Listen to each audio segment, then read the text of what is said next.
Watch out! While attention is focused on impeachment, the incoming Biden administration will soon face other crises and potential global trouble spots that could adversely affect the economy, the stock market, and our security. Hello, I'm Steve Forbes, and this is What's Ahead, where you get the insights you need to better navigate these turbulent times.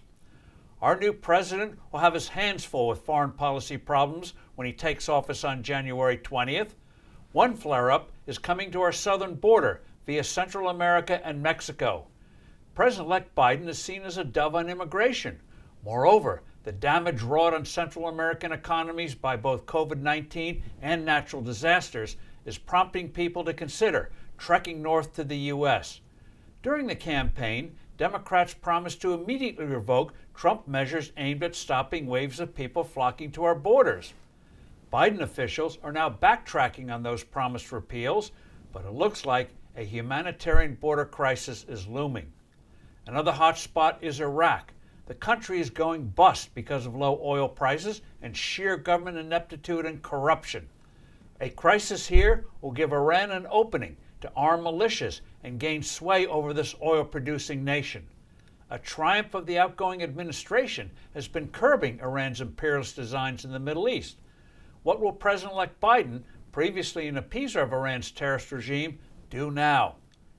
Serious unrest in a country few people have ever heard of, Belarus, could trigger a major crisis for NATO, the linchpin of our post-World War II security arrangements.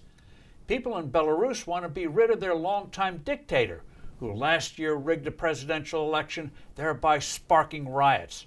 Harsh crackdowns, aided by secret Russian agents, have kept the dictator installed for now, but nicer weather in spring could well lead to mass riots again and possible Russian intervention.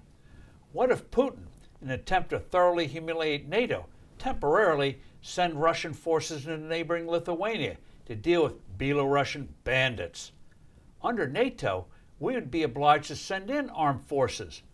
Would Biden back down in return for vague promises of withdrawal, thereby discrediting NATO? Europe is already split on how to deal with Russia. Germany wants appeasement. By contrast, Sweden's political parties, both left and right, have agreed on a major expansion of the country's armed forces in response to Russia's truculent actions. An even bigger challenge will be how President Biden deals with increasingly aggressive actions by Beijing regarding Taiwan.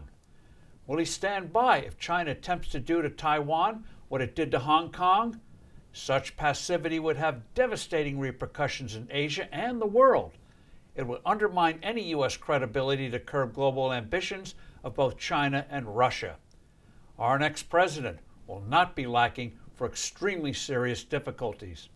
I'm Steve Forbes. Thank you for listening. Do send in comments and suggestions, and I look forward to being with you soon again.